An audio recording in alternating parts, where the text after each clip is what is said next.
Let's return to This Week in America. Here's your host, Rick Bratton. Welcome back, everybody, coast to coast, This Week in America.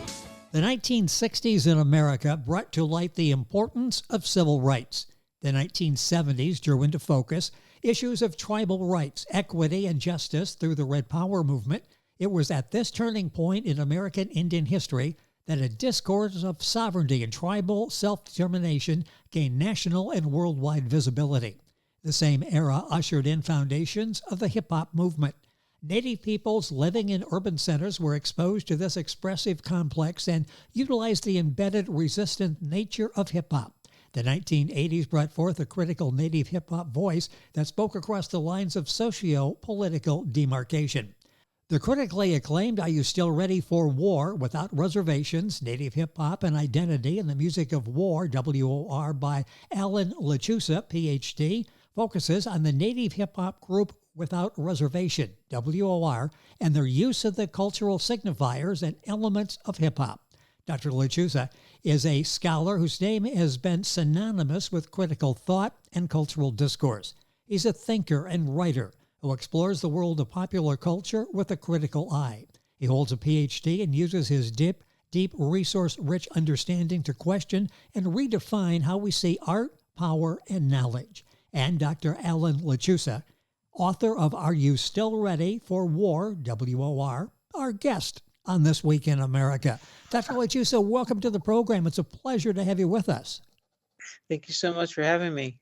Interesting topic. I love when we talk about pop culture, the importance that has on society all around us. And you are at the forefront of this discussion. The book is doing exceptionally well, opening eyes, giving us a different perspective, receiving rave reviews. What was it that inspired you to write about Native music? Well, it started back when I was in grad school, actually. My program was really small and very intense. There was three of us in the program, and the way I like to say it is one of us graduated. And we were talking about music and the importance of it at the time, because that's where the background was in. It was in the music and ethnic studies and critical theory. And one of my professors, I mentioned Native music in our one of our sessions, and the professor brought up and said, well, why should we even discuss that? There's no reason to talk about Native music. And I articulated back and said, perfect, that's all I'm going to be talking about from here on out. And I went forward and took that, took the bull by the horns, and just really let it move forward from there. And my first writings were on rock and roll, Indian and rock and roll, the embedment and the interconnections between the two. And I just kind of continued to follow the thread and just let it lead itself and go where it needed to go. And the result is this book. The book is available wherever books are sold. Lechusza, Ph.D., our guest on the program. His website, lechusza.org. Lechusza is Lechusza. We've got a direct link on our website, thisweekinamerica.us, so you can get there, get information on the book, his other book as well, and order both. How did you get involved with writing about the hip hop culture? How did that whole thing come about? Well, I was still in grad school, because I was there teaching at the time and finishing my PhD at the evolution of when hip hop was really becoming an area of serious discourse and education, pedagogical practices. And my mentor teacher said, we're assigning you to teach hip hop. And I looked at him and said, no, I don't want to have anything to do with that. And he kind of pushed back and said, this is going to be really good for you. This is something, you need to do and to get into it. So the first time we launched the first classes there on the West Coast on hip hop, teaching it critically at the university where I was at. And so the first semester I was just the teaching assistant. And the instructor wanted to talk about Native hip hop, and he said, "Hey, this is up your alley. This is what you do." He said, "I want you to read this article." And at the time, there's only one article, and it was very short, that was dealing with Native hip hop. And I told him I didn't want to lecture on it. I didn't want to have anything to do with it. And he said, "Well, can you at least read it and give me some feedback?" So I read the article, per his request, and I came back to him and said, "This is the most scandalous un, unabridged, racist, uninformed, article about it. I said, I have to talk about this because this author just doesn't know what he's talking about. And so from that point on, I developed a whole segment and curriculum around Native hip hop, teaching it and then forming it. And eventually, when I got my tenure professorship where I was at, I was able to construct whole classes around Native music, with specifically focusing on Native hip hop, and just continue to let it flourish and go from there. And it's something that just it gravitates to me, it pulls to me. I mean, it's when I was writing the my dissertation, which became the book, it just I couldn't get away from it, and it just I wasn't going to fight it at that point. It had such a gravitational pull. I needed to let it go and to see where it can manifest. Let's talk about that poll and the book, which came out of the dissertation. What brought you to write about the specific topic and the specific group that we're talking about?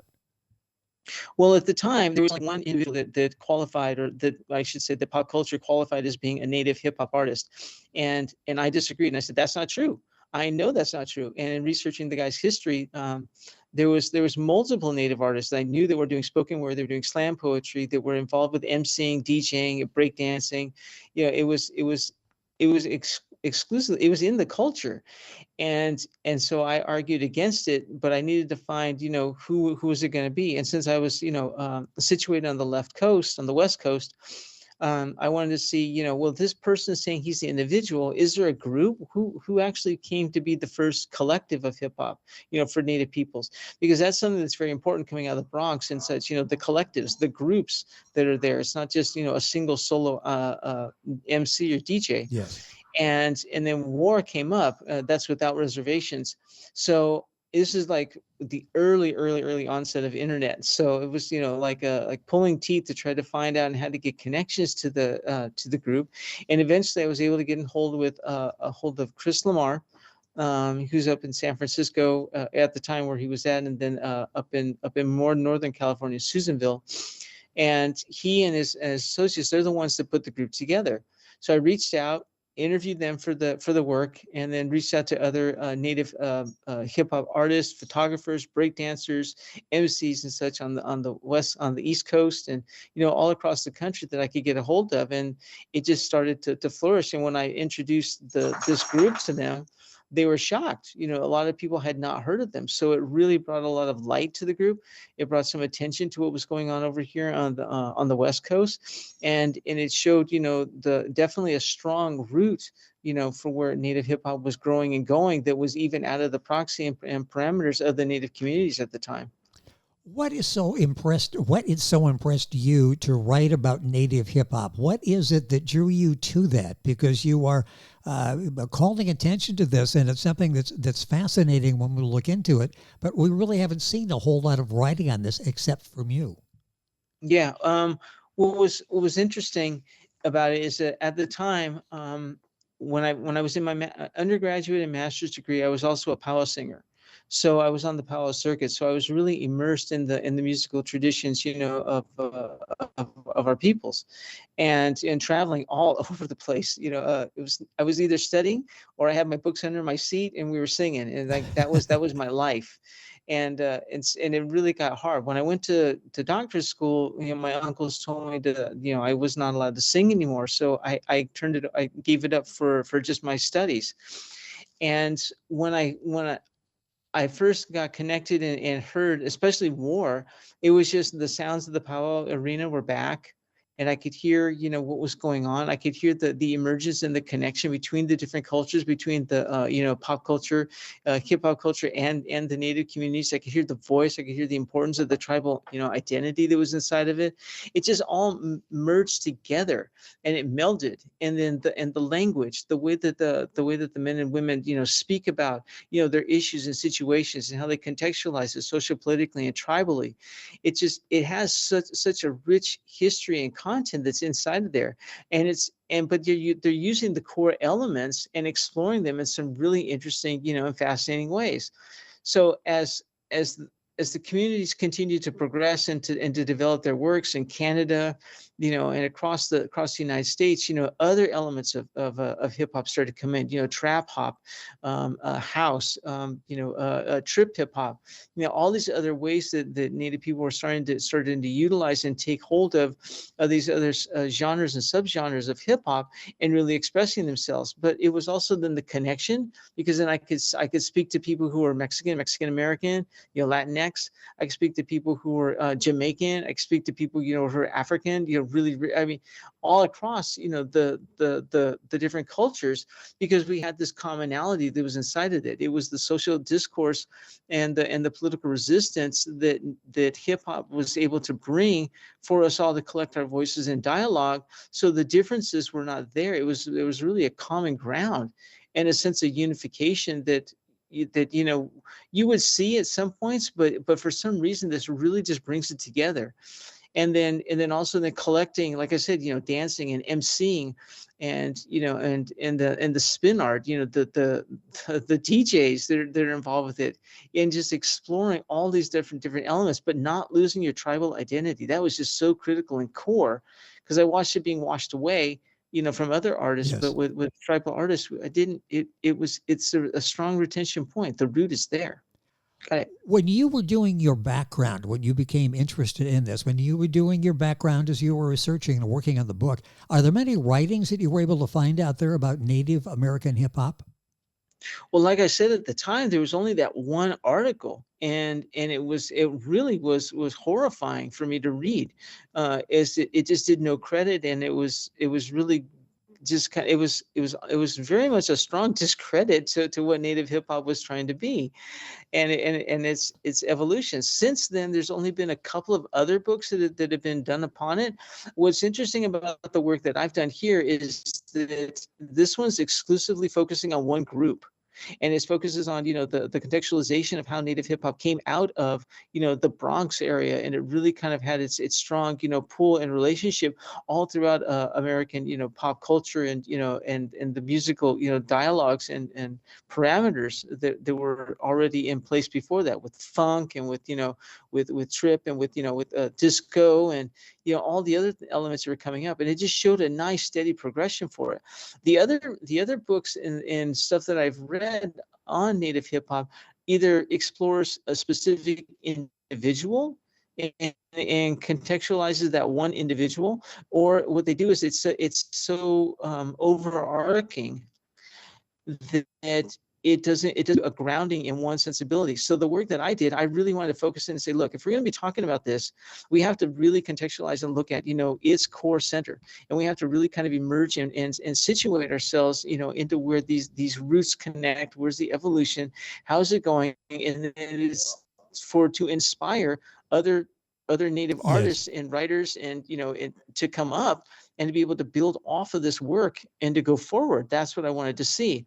So, and that's even when I'm teaching it, I don't try to use a very essentialized, kind of a sense, because in that case, the Indian and especially the Indian hip hop artist just becomes a token of pop culture. It just becomes another thing out there, and that's not the importance. And it's the Native artists that I work with and deal with and write about and discuss, are very critical to what's going on, because that pulse has not gone away. The bloodline is still there. The heartbeat of the people is still going, and to discredit that or to turn away from it or to minimize it just doesn't do satisfaction to the work. So in African American communities, there's a body of work that's already there, that's established. So taking a more generalized position doesn't take away from the credit of the foundations that's already there. For Native music to have something, we're still building it. It's in process still. So to have this canon start being, developed and growing and manifesting, in real time, it needs to have a very strong roots foundation. And that's what I like to provide. And besides when I'm, writing about something, I pick up on it. Like I wrote about a Canadian trip hop artist recently who's blind. And when I was writing about his work, it's really centering in and focusing and saying, what's his contribution, how is he connecting to his tribal cultures, what's he doing to progress hip hop and the tribal communities, how are all these areas intersecting together, and what's his music sound like? Is it really cool? I mean, can I just sit there and groove to it while I'm in the office and and working? Yes. Can I just put it on? And so I want to have all these elements come together so people realize there's a rich culture that's underpinning. There's something that's alive that's going on, and there's something that's of very serious critical importance here, for Native peoples. The book is Are You Still Ready for War, W.O.R, Without Reservations, Native Hip Hop and Identity in the Music of War, W.O.R, by our guest on the program, Alan Lechusza, Ph.D. The book is available wherever books are sold. His website is his name. You'll find Alan Lechusza, that's LECHUSZA.org. And you can order the book there, get information on another book that he's written there as well. So how did the group perceive your book? How was it received by them? Here's something that's new, especially to them, and they've got somebody paying attention to not just their music, but the roots of their music. How was it received by them? We were all pleasantly surprised. It was like meeting your cousins that you knew you had, but you never met, over such a long period of time. Because I had to set up multiple interviews with Chris Lamar. He and I've, stayed connected, even to today, we still connect with each other. First of all, he was just shocked that somebody even knew about his work. And he wanted to know how I came about it, and I mentioned I only knew a few tracks of theirs, but I was so strongly pulled to it and inspired that I really wanted to focus on their work. And our interview times just really became more conversational, hangout times with each other, and and they were long hours we spent together.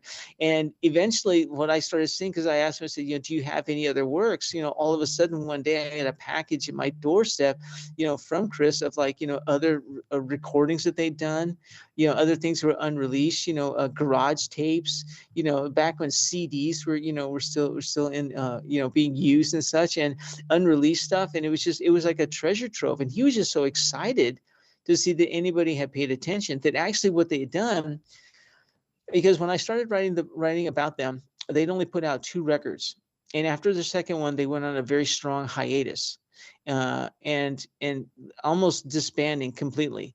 They kept the name W.O.R, Without Reservations, W.O.R. They kept the name going and used it as like little projects that they were doing, but nothing of serious importance. Once we started talking, and they gave me complete access to their complete library, all of it. The group and I were the only ones that had copies of it in the country. That was it. Wow. And they even had the original record company send me copies, so that way I could have like the full recordings. Because like I said, I only had like 2 or 3 tracks at the time. So it was overwhelming for me to see. I was just so happy. And the group then actually started to explore their works again. They actually put out, some subsequent recordings. They actually have a new one that's going to be coming out soon. The exact date, I don't know about, but I teased him and said, hey, let me do the reviews of it, the writing of it, to help inspire and encourage what's going on, because this would be something that they've had after at least a 20-year hiatus. But that means that the work is still there, and it's still drawing attention over this time. And to see that that from me specifically to them as a compliment, it's like, I'm not giving up on your work. I really feel it's strong and encouraging, and what you're doing especially for Indian youth right now, what you're doing to connect with them is so important. It brought them back to want to explore some new ideas, some new themes, some new styles, and and to see where it's going to go. But at the initial time, they were very, very excited, and like I said, our connections have just continued. It's amazing the impact it has on them, the community, and listeners, people who enjoy music. Suddenly they have a different interpretation of music as they're watching this group perform. Are you still active in writing about Native hip-hop? And who are some of the Native hip-hop artists, North American hip-hop artists? Yeah, I write about it extensively. It's like I said, I did an article recently on a Canadian trip hop artist who's blind. I was just kind of inspired by him. Yes. I mean, some of the big ones who come up, Superman is kind of cool, with what he does that's out there. Um, uh, I'm just drawing a blank with some of the other groups.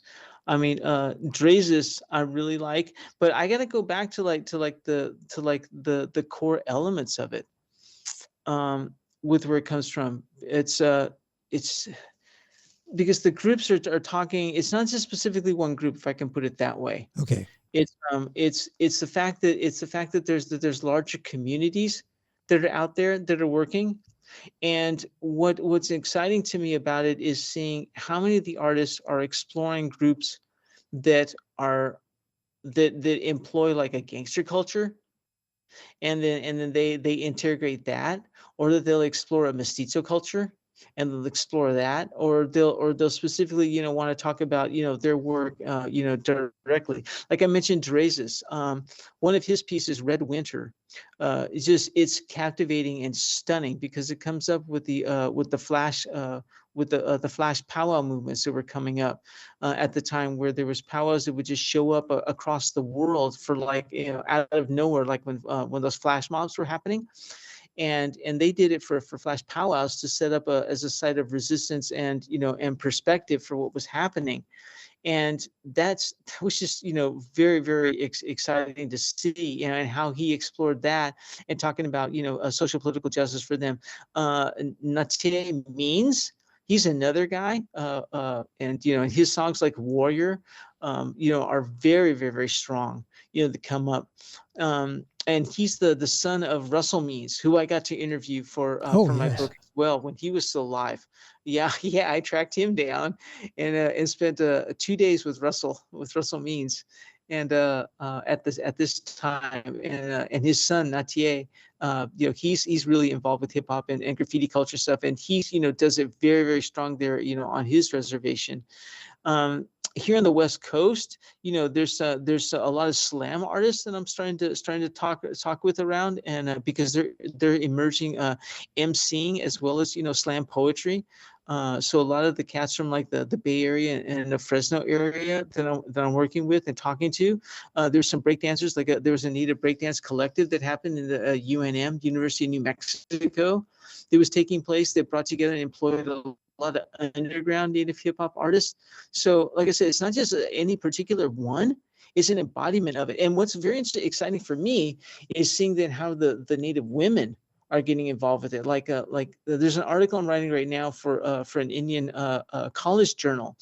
And I just interviewed the other day a Native MC, a lady MC, which is so exciting for me to talk to and to hear her and her connection to it, and wanting to talk about the relevance of MCing DJ culture and her slam poetry that she presents, and how she brings in the elements of powwowing. She brings in the elements of her traditional culture as well as the elements of hip hop, and embraces them all together. But her degree is in social welfare and social work. So she's a social worker doing this at the same time. So like I said, it's all these different areas that are coming together. So it's not just specifically like a artist. And I think that's what becomes the difficulty with this. People want to like say, okay, who is it that I can point to? Who's like the one person? And that was a problem that I saw early on, was that Native people are not a token. They're not a stereotype or a compartmentalized, localized trope for American pop psychology. It doesn't work like that. Is that we all are thriving peoples, and from all these different nations across the North American continent, and we all have these different ways of exploring and investigating how these different cultural ramifications work for us as identity formation and construction. And so when I'm looking for things, it's not like I'm trying to target or look and single out one entity or one person. Right. It's I'm trying to look at what's the larger connection to it in the fabric, and how can these different voices then connect to each other to show that, hey, this network is alive and thriving. You know, it's interesting. You've said that your goal that you would like to accomplish to create conversations that inspire change to understand how we experience the world, and you're doing that with this book. We're rapidly running out of time. What do you hope the takeaway is when someone reads this book? What do you hope they see? What do you hope they take with them after they've completed reading it? I would hope that the reader, first of all, is like stunned that they hadn't seen it before, Yes. encouraged to move on and to explore the different things. That's why in this updated version of it, I include the bonus tracks where I have an abundance of newer resources that come up. So I actually interrogate the old scholarship and revise it. So the reader gets the older content that I originally did, and then they get to see the updated adaptations to it and where it's gone since then. So I want them to explore those relevance in there, so that they start understanding language revitalization, self-determination, the right of sovereignty for Native people. What do these things really mean? Being inspired to kind of, just put aside any of the stereotypes or predetermined, conceptions that they have about Native people, and seeing, what are the open natures that are available to them, that are there, but really to be encouraged by it, really to start stretching out, really to be wanting to reach out and to see what's going on, and to involve themselves with some of those resources, like I said, that I've already included, and just to really kind of give a fair shake and a hand to say, this is something I didn't see before. What's it all about? And so, as my tagline says on my blog sites, let's talk about it. Well, you begin the conversation. You give us a new perspective, a thought-provoking book. Are you still ready for war? W.O.R. Without Reservations, Native Hip Hop and Identity in the Music of War, W.O.R. by Alan Lechusza, our guest on the program, Ph.D. Lechusza, if you're going to Google, is Lechusza. His website is alanlechusza.org. Those links on our website, thisweekinamerica.us. Book available, of course, wherever books are sold, directed to Amazon and Barnes & Noble. Direct links on our website, as I say, to Dr. Lechusza's website to get more information there. What are you working on now? What am I working on now? Like I said, I have a nice article that I'm doing on emceeing and Indian pedagogy for a tribal journal that will be coming out in March. So I'm focusing on that. So I have a bunch of interviews that are set up on my own, where I'm talking with different Native MCs and DJs up and down California, and that one will be going out. I'm looking at exploring. I have what I call my VIT, the Virtual Indian Tribe. It's a Facebook group that I got started, where it opens up and explores like all these different intersections of tribal identity and pop culture. So I got that's going, and I write extensively about that and the different issues that are happening. Even today, I was just looking at a bunch of the collective news from across Native America, and just saying, okay, it's time for the next article to come out. So, I pump out stuff every day. I'm writing articles consistently on my Substack and my Medium accounts and my Patheos accounts that deal with it. So I'm writing, about pop culture, all the time, writing about the current Native issues that are happening, and and how we can utilize it as a pedagogical practice, but then also as an intersection for these different communities to come together, to sit down, to have a really strong, honest conversation, put differences aside, and just see how it is that we can all jam together to the same beat, because that's what we're really doing at the end of the day. Well said. I really appreciate you taking the time to spend to talk with us about this book. Hopefully we can do it again. So much more in the world of pop culture, and we'll look at it differently and see the impression that makes us on us as we do that. And the book, again, available wherever books are sold. Dr. Lechusza, thank you for being with us on the program.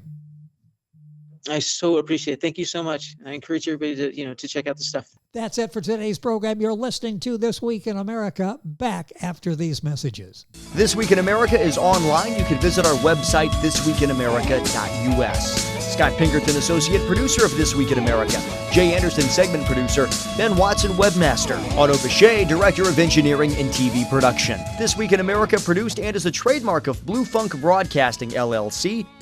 For information on all of our guests and to listen to this week's show, our website again at thisweekinamerica.us. And I'm Sean Bratton, executive producer of This Week in America.